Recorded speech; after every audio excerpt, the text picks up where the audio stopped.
दोस्तों, सऊदी अरब वह देश जो कभी तेल के सहारे दुनिया की अर्थव्यवस्था को अपने इशारों पर नचाता था, आज खुद एक ऐसे जाल में फंस गया है जिससे निकल पाना उसके लिए नामुमकिन सा हो गया है। वजह उसका पाकिस्तान के साथ किया गया वह गुप्त समझौता जिसने पूरे मिडिल ईस्ट की राजनीति को हिलाकर रख दिया। दोस्तों, सोचिए, जो सऊदी कभी भारत के साथ हाथ में हाथ डालकर चलने की कसमें खाता था, वहीं सऊदी अरब अचानक से पाकिस्तान के पाले में क्यों चला गया और कैसे भारत ने उसकी गद्दारी का ऐसा जवाब दिया कि अरबों डॉलर का साम्राज्य ताश के पत्तों की तरह ढह गया। यही कहानी है आज की सबसे बड़ी भू राजनीतिक सनसनीखेज रिपोर्ट की।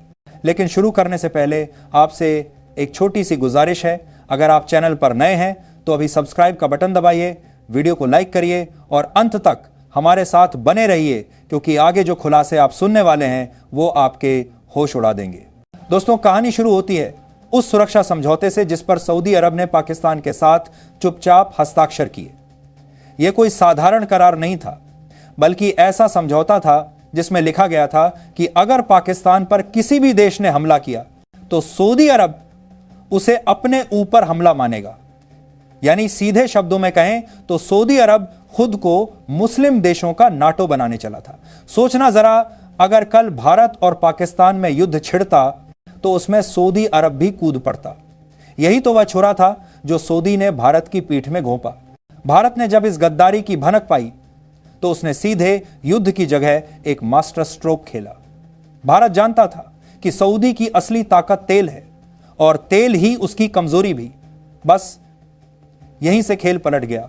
भारत ने ब्रिक्स देशों रूस, चीन, ब्राजील और दक्षिण अफ्रीका के साथ मिलकर एक गुप्त आर्थिक मोर्चा बना लिया। इस मोर्चे का लक्ष्य साफ था, सऊदी अरब की तेल पर आधारित अर्थव्यवस्था को कमजोर करना। भारत ने रूस से सस्ते तेल का आयात बढ़ा दिया। चीन ने ईरान और मध्य एशिया से वैकल्पिक ऊर्जा रास्ते खोल दिए। ब्राजील ने कृषि ऊर्जा डील्स को तेज किया और दक्षिण अफ्रीका ने अपने खनिज संसाधनों को बाजार में झोंक दिया। नतीजा यह हुआ कि सऊदी अरब के तेल की मांग अचानक गिरने लगी। जो अरबों डॉलर हर साल सऊदी की झोली में जाते थे, अब वे भारत और उसके सहयोगियों की चालाकी से ईरान और यूएई की ओर मुड़ गए। इतना ही नहीं, भारत ने सऊदी अरब से अपने इंफ्रास्ट्रक्चर और रिफाइनरी में होने वाले अरबों डॉलर के निवेश को खींचकर सीधे संयुक्त अरब अमीरात और ईरान में शिफ्ट कर दिया। यह कदम सऊदी के लिए किसी भूचाल से कम नहीं था। सऊदी का विजन 2030, जिस पर उसने सपनों का साम्राज्य खड़ा करने की सोची थी, ध्वस्त होने लगा। भारत ने सिर्फ आर्थिक मोर्चे पर ही नहीं, बल्कि कूटनीतिक मोर्चे पर भी सऊदी को घेर लिया। संयुक्त राष्ट्र और अंतर्राष्ट्रीय मंचों पर भारत ने सबूत पेश करने शुरू किए कि सऊदी पाकिस्तान को आर्थिक और सैन्य मदद देकर क्षेत्रीय अस्थिरता फैला रहा है। रूस और चीन ने इस खुलासे में भारत का साथ दिया और दक्षिण अफ्रीका ने अंतर्राष्ट्रीय न्यायालय में सऊदी की भूमिका पर सवाल उठा दिए। देखते ही देखते सऊदी की छवि पूरी दुनिया में ध्वस्त होने लगी। दोस्तों, सोचिए, सऊदी जो कल तक मुस्लिम जगत का खलीफा बनने के सपने देख रहा था, आज उसी ख्वाब की राख में बैठा है। भारत ने जिस चालाकी से उसके खिलाफ मोर्चा खोला, उसने दिखा दिया कि अगर कोई भारत के साथ गद्दारी करता है तो उसका हश्र क्या होता है।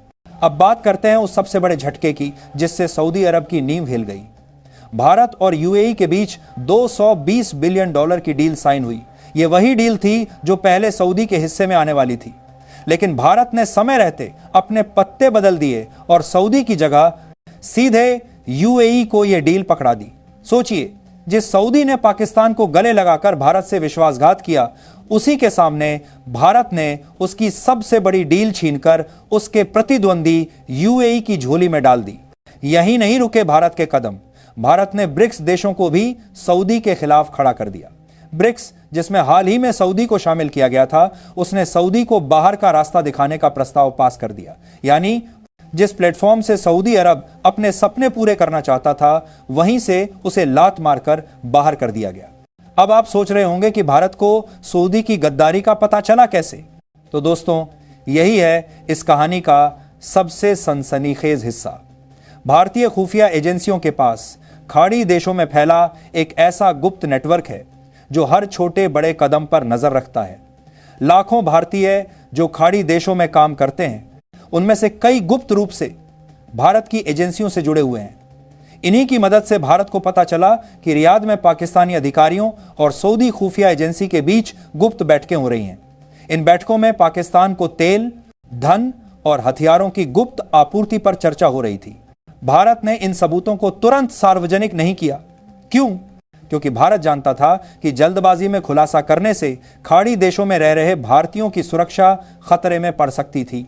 इसलिए भारत ने धीरे धीरे योजनाबद्ध तरीके से सऊदी को घेरना शुरू किया और जैसे ही सही समय आया, भारत ने पूरी दुनिया के सामने वह सबूत पेश कर दिए जिनसे साफ हो गया कि सऊदी पाकिस्तान का असली मददगार है। अब हालत यह है कि सऊदी अरब पूरी दुनिया में अलग थलग पड़ चुका है। न तो वह भारत को मना सकता है, न ही पाकिस्तान का साथ छोड़ सकता है। उसकी मुद्रा रियाल पर दबाव बढ़ रहा है। विदेशी निवेशक सवाल उठा रहे हैं और उसका विजन 2030 अब सिर्फ किताबों में सिमटता जा रहा है।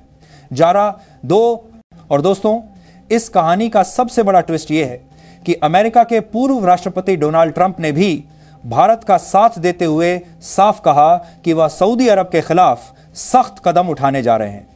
यानी अब सऊदी न इधर का रहा न उधर का। अब सवाल यह है कि क्या सऊदी अरब ने पाकिस्तान के साथ खड़ा होकर गलती की? क्या उसने भारत की ताकत को कम आंक लिया, या फिर मुस्लिम जगत का खलीफा बनने की उसकी महत्वाकांक्षा ने उसे अंधा कर दिया? जो भी हो, सच यही है कि आज सऊदी अरब भारत से गद्दारी करने की भारी कीमत चुका रहा है। साथ ही यह घटना हमें यह भी सिखाती है कि अंतर्राष्ट्रीय रिश्तों में केवल दोस्ती या भरोसा मायने नहीं रखता। यहां हित, रणनीति और भविष्य की दूरदर्शिता ही निर्णायक होती है। भारत ने इस पूरे घटनाक्रम में यही सिद्ध कर दिया कि चाहे विरोधी कितना भी बड़ा क्यों ना हो, सही समय, सही रणनीति और मजबूत वैश्विक सहयोग के साथ भारत किसी भी चुनौती का सामना करने के लिए तैयार है। अंततः यह कहानी सिर्फ एक जीत का विवरण नहीं है, बल्कि यह भारत की वैश्विक ताकत का संदेश है। यह दिखाती है कि कैसे एक राष्ट्र अपने संसाधनों, रणनीति और दूरदर्शिता के जरिए न केवल पड़ोसियों को संतुलित रख सकता है, बल्कि पूरी दुनिया को यह एहसास करा सकता है कि असली विश्वगुरु कौन है। भारत ने न केवल सऊदी अरब और पाकिस्तान को धोखे का नतीजा दिखाया, बल्कि यह साबित किया कि भारत अब वैश्विक राजनीति, आर्थिक और सामरिक मामलों में निर्णायक भूमिका निभाने वाला शक्तिशाली देश बन चुका है।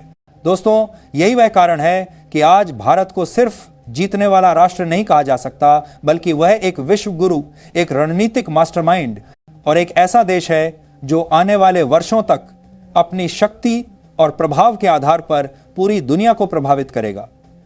और यह केवल शुरुआत है। भारत ने जो चाल चली है, उसका असर आने वाले दशकों तक महसूस किया जाएगा। सऊदी अरब और उसके जैसे देश अब समझ चुके हैं कि भारत के सामने धोखा और गद्दारी का कोई स्थान नहीं है। यही भारत की सच्ची ताकत और असली विश्वगुरु बनने की कहानी है। तो दोस्तों, आपको क्या लगता है? क्या सऊदी अरब अब कभी अपनी गिरी हुई साख वापस पा सकेगा? क्या पाकिस्तान के साथ उसका यह समझौता उसकी सबसे बड़ी भूल साबित हुआ? अपनी राय हमें कमेंट बॉक्स में जरूर बताइए और अगर वीडियो पसंद आया हो तो लाइक और शेयर करना मत भूलिए। चैनल को सब्सक्राइब कर लीजिए ताकि ऐसी ही सनसनीखेज कहानियां आप तक सबसे पहले पहुंचे।